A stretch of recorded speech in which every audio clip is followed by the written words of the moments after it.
suggestions we have, and then you just pick a number, and that's All right. it. Okay.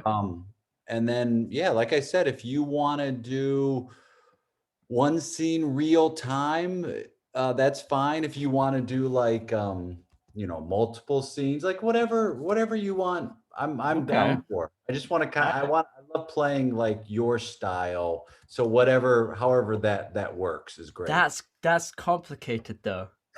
That's a complicated question because I have my style is whoever I'm playing with, whatever happens there, right? So like I have this group, my BU uni group. We Yeah. tend to play very like silly, constantly breaking characters, constantly like trying to crack each other up, meta almost. And that's our style. But then you play with like David and someone, and like everything is part of the character. If you crack up in a scene, that's part of the character, right? So it's like whoever you're with is what style you're playing that day, right? Yeah, totally. I feel that way too. I'm like, what it all is different based on the chemistry of the people. Yeah, exactly. So I don't have a style, Jay. Well, then it'll be two dudes, no style whatsoever. Perfect. That's no style is my style. I love it. I mean, isn't that what everyone wants to see? Is like no style whatsoever? Zero style, just 100% substance. Yeah, that's the name of my book that I'm never gonna write. Oh yeah, perfect. It's just like 001101. There's no style. It's all just data. Pick a number 1 to 45. I'm gonna go with 1 because I feel like you have to like reward people for being early, I think. Oh, I'm a big fan of like take the first suggestion, whatever it is. Our suggestion comes from the mayor of Improv, Mr. Mark Turpin. Okay. And Mark Turpin says climbing the walls. So our suggestion is climbing the walls. Thanks, Mark.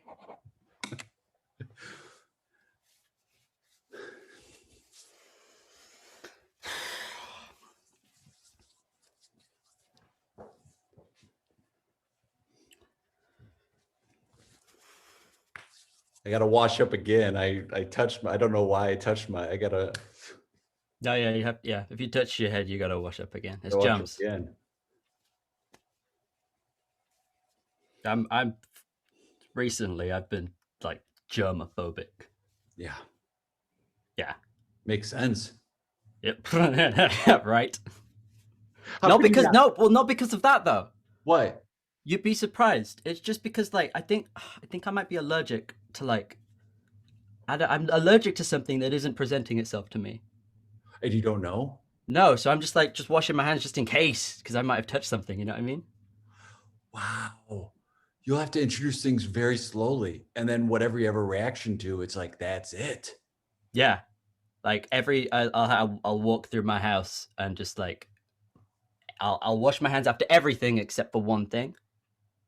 And then and then after a couple of days, if that's clear, I'll move on to the next item. But like I don't know what it is.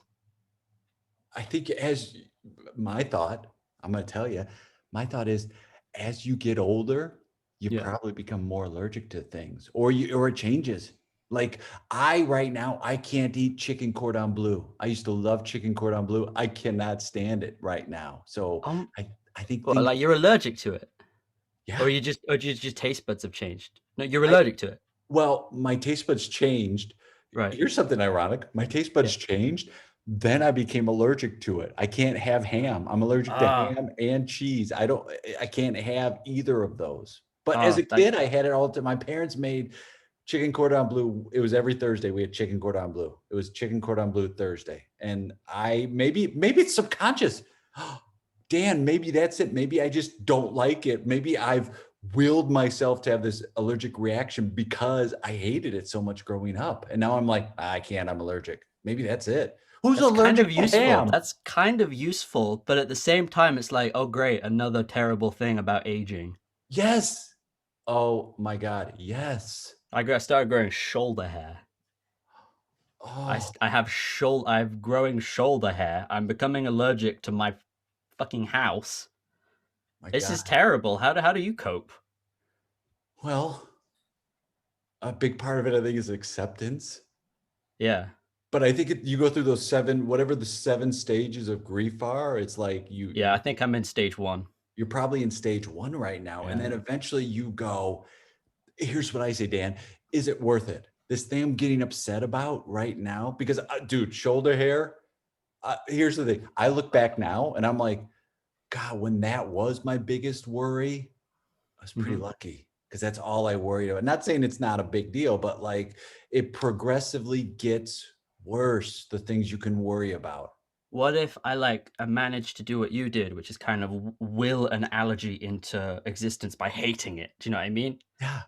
If I hate my shoulder hair so much that I become allergic to it and stop growing it, like That in that, I think denial is therefore like kind of a good thing, right? yes, I think I think there's a connection, a mind-body connection. And if Yeah. you just say, "I hate hair," well, here's the question, Dan. Yeah. Then will all your hair fall out and stop growing, or just can you isolate it so it's just the shoulder hair? That depends on mental strength, doesn't it? And I've failed maths. I don't know. But okay, so do you think math equals mental strength, or just some people just have an aptitude for 100%. math? Really? 100%. Yeah. I mean, I could see that. Yeah, that makes sense. Anyone can think and feel, but it takes like real mental strength to go like, all right, what's 7.5 times 45? Uh, Right? it's 2 8 it's like 300 something, isn't it? There's 300. I failed maths. I would have guessed like 150 or something. See Well, what I mean?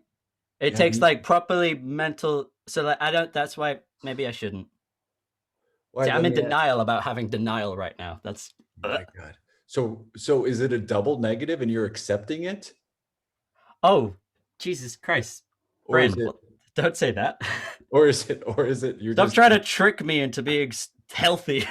just I'm just putting it out there. I'm just putting it out there. I wonder, how about this? Yeah. I am going to, they say fake it till you make it. So Yeah. I'm gonna from this point right now, from 1:17 and 22 seconds, I am going to love chicken cordon bleu from this Okay. point on, and All right. I'm gonna believe it. And I'm the whole idea is, Yeah. will the allergy go away? That's it. But right now, I Okay. fucking love chicken cordon bleu. In fact, I'm gonna Do make it. Love some. it. I'm gonna make Oh some yeah. right now. I'm gonna make it. Okay. We still talk. Do you want some? I'll make you some. I got some chicken. I'm I have to I'm get. a vegetarian, but I will like if it helps you out, I'll compromise my ethics. I don't. Wow, Yeah. We're wow. friends. I'll It's do that that for easy. you. Oh Wow. well, yeah. For me, it is. I don't know. I That's think it also takes a lot of mental strength to like stick to your ethics. you got none. I got a 0. I'm bad at maths. I got no ethics. Let's eat some chicken. Fuck it. Let's.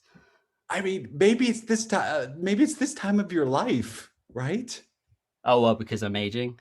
Yeah, maybe that's it. Maybe you're just like, I mean, fuck, it's a great attitude to have. Yeah, I think it'll get me far, but I also think that like I'm not gonna make many friends along the way. Well, they say what you change half your friends every 7 years. I don't know who they. I said they say it's Yeah, something I heard. I don't know if it's accurate or not, but I've heard that you change half your friends every 7 years. we've been friends for 6.5 years, Brian. Well, Are I've you well, are I've you planning on ditching me? I'm not planning on doing it. No, No, no, I'm but not. you'll accept it when it happens. You're assuming that I'm going to be the ditcher. See, you're assuming that what if you change? My friend count would still change because I have two good friends. You and Thank you. Diane are my two. Ah, I ah, know, I know. ah. But those are two people I would consider friends. And friends, I mean, I dude, don't know how you could consider Diana a friend, but whatever. Let's move past it. do you want to know why? Why? Longevity and proximity. We were friends as kids. So I feel I need to hold on to a kid friend because friends change. So like she's the only friend I'm still, man, she's How the only long? How friend. long?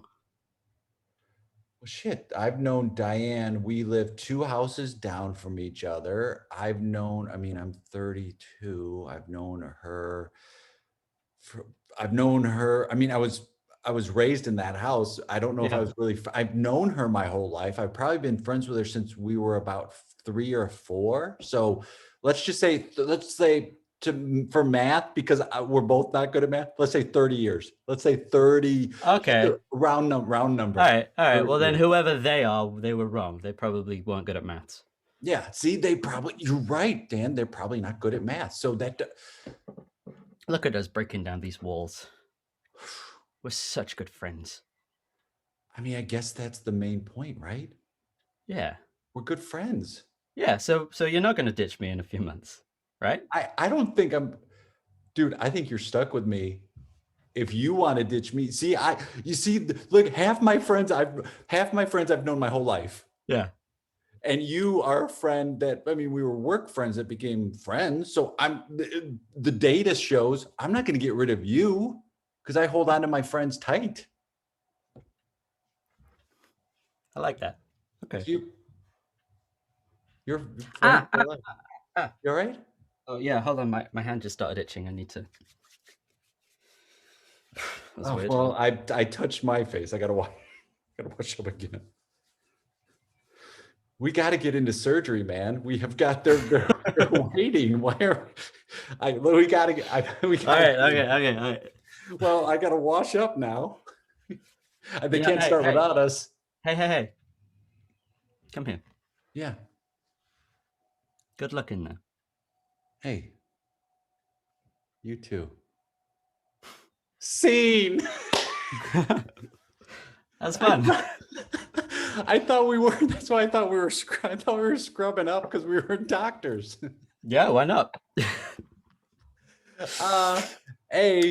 Super fun, dude. Yeah. So fun. I like not immediately addressing the suggestion. Yeah, it's an interesting conversation. I had a conversation with a friend of mine where we talked about that of like, do you declare the thing? When do you address and it's like, there's no right answer. You just do it when it feels right I feel like there's a hierarchy though. Like if it's a word like happy or something like, like an act, like something that implies an action, you can just start like, I would just start doing that, or like I would be happy, right? But if it's something that's kind of a concept, I know that will kind of hamper me at the beginning of a scene. So I'll just be like, all right, start doing something else, figure it out later. I did a show with 2 other guys. It was a 45-minute show. We ended up being in a cabin snowed in. Okay. Our suggestion was clementines, which could either be like the horse or the fruit. There's a horse? My Darling Clementine. It's an old song. Oh, right. It could have been like those are the first 2 things. Yeah. We did a 45-minute show, 40, and it was about like being snowed in, and we were high school friends. And about 44 minutes into the show, my buddy goes, "Hey, I brought some clementines." Like did not say anything for most of the show, and I was like, I mean, yeah, that worked. Like it. Perfect, because that's essentially you've made it a callback, right? Totally. So there might even be a bigger laugh in there somewhere, right? Oh, I think there was a big. I thought it was a big laugh from people wondering when it was going to come out, because they're like, what does this have to do? And then he just offhandedly said, I brought some clementines, and then started peeling them. And I was like, oh, brilliant. I love that. How did you start and get into improv? Like do your show or your first class? Like, well, what brought you in? So, I think I might have a slightly odd journey. But so I was listening to a podcast. I think it was Harmontown, and they did some improv in there, and I was just listening to it, and I thought, oh, that's fun. They're having fun on stage. That's great. I love fun. I would like to try that. And I was in uni in Bournemouth at the time, which is in the south of the country. It's very far away from home. And I was like, all right, I Googled, all right, improv things near me. And there was nothing except for this tiny little website with this like woman had in her living room, ran an improv session, a drumming circle, a Buddhist thing, and like she did all these like kind of fringe activities. And so I was just like, what? I have to go. How could you not? So I went to that, and it was a bunch of sort of middle-aged people sort of like doing this short form, really. And I was like, I was expecting long form, which is because that's just what I watched when they were doing short form, and I was just like, well, this seems fun. And so I went in, and I was just like, I gave it my all, and I was doing all these like SpongeBob references and really high concept stuff, and I was just like, oh, all right, we're on the International Space Station, and two of you are spies. And I was doing all this, and then the next person went up after me and went, we're in a dentist, and and he did the funniest scene ever. And I was just like, oh, all right, I got to simplify what I'm doing. And then that group disbanded after 7 weeks. And so I was like, oh, what am I going to do? So I started the society No. in Bournemouth at the university. I started the Improv Society and just we taught ourselves. So I've taught longer than I've done. And which is why I think I inhale improv books like crack. Right. Just because it was like, oh, what are we doing next week? I don't know. All right, what's this? The UCB manual. Nope, there's a lot of exercises in here. We'll do that. It's like, oh, Awesome. what's this? TJ and Dave, awesome. Heat in the weight, let's do it. And then we just try a lot of different stuff. I mean, I kind of think that that's the best way to do it is like, I don't know, jump in, try it, read something instead of like having someone tell you, because there's a danger, I think, to be like, do it this way. And then you're like, oh, I'm not pleasing the teacher. The teacher knows what they're doing versus here's the thing, let's give it a whirl. Oh, that seemed to work. Or you go, oh, that didn't work. Let's try to make it work. There was a lot that didn't work in the early days. But the bits that worked, we kept going. A lot of the ones that worked were the UCB, just because it's so like simple and like you do this, this, and this, and that is a scene, and we kind of got stuck in that for a while. And it took kind of different books and different ideas to get us out of that. This is the first unusual moment. This is the game. This is the end. And like, right. So we did. We still got trapped in that like, this is how you do improv. This is the one way to do, because it's a school, right? The book is the school. Yeah. So you still can get trapped in that.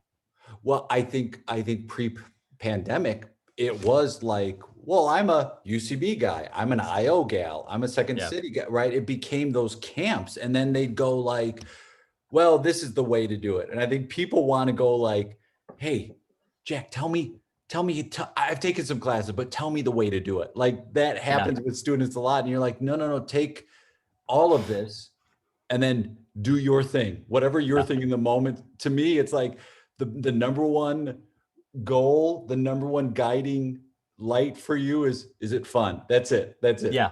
100%. Is it fun? And this moment seems like a game. I'll play that. This moment seems like we're in a dramatic scene. That seems fun. Like, what is you get all these tools, and it's like, now get up there and just pull out a tool, and then you go, oh, I've done 7 scenes where I picked out this tool to do this and it's not working. Okay, change it. Like, but you have to go through that.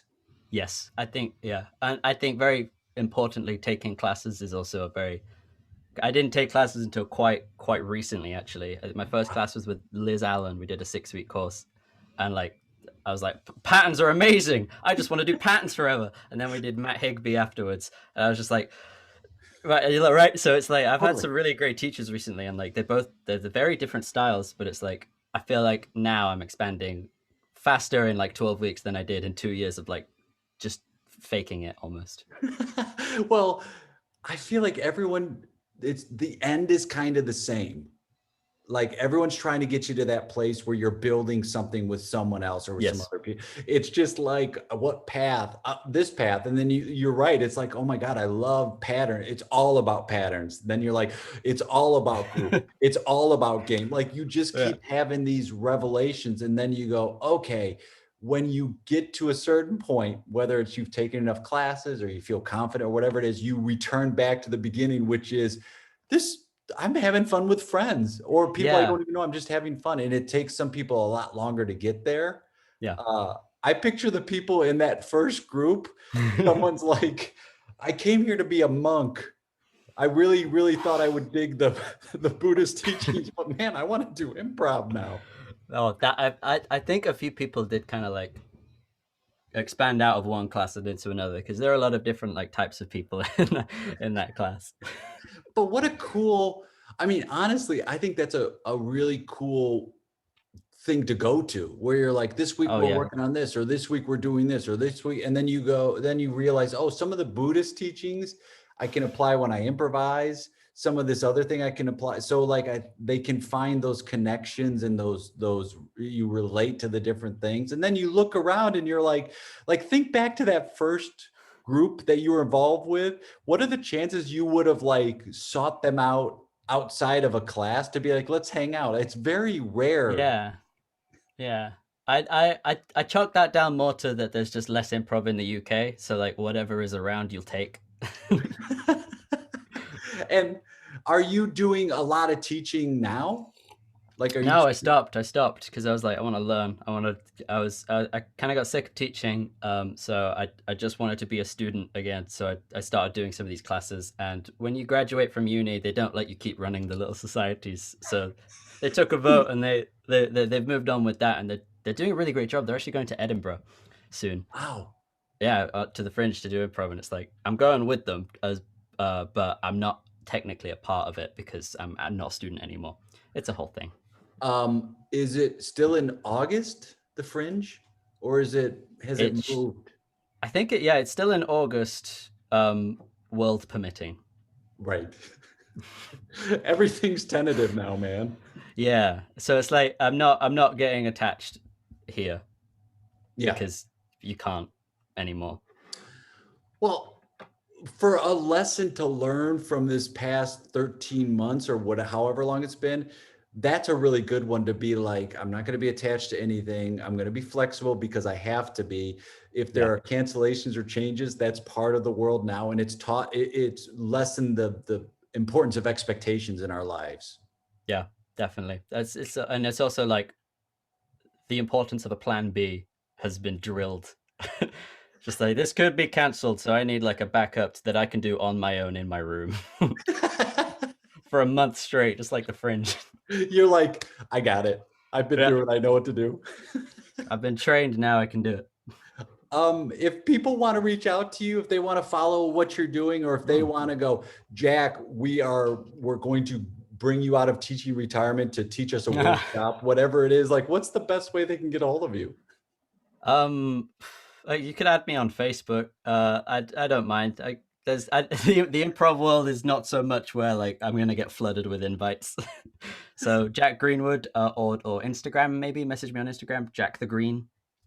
Fast forward 2 days, you're like, dude, you take it down. I'm getting hits from so many people. Jay, I'm going crazy. It's taking up all my bandwidth. I can't even watch Netflix. Well, it was so fun, my friend, and I'm so thankful to David Escobedo. And whether it's in person or virtual, I can't wait to play with you again, man. Super fun. Thank you. I suspect I'll be taking a class with you at some point because David keeps on like saying you're the best. So, well, you've taken a class with Liz, and Liz and I were in a group 30 years ago together. So if you dig what she does, you'll dig stuff I do because we're very similar teaching styles and everything. So I love it. All right, good talking to you, my friend. We'll talk soon. You too. Bye.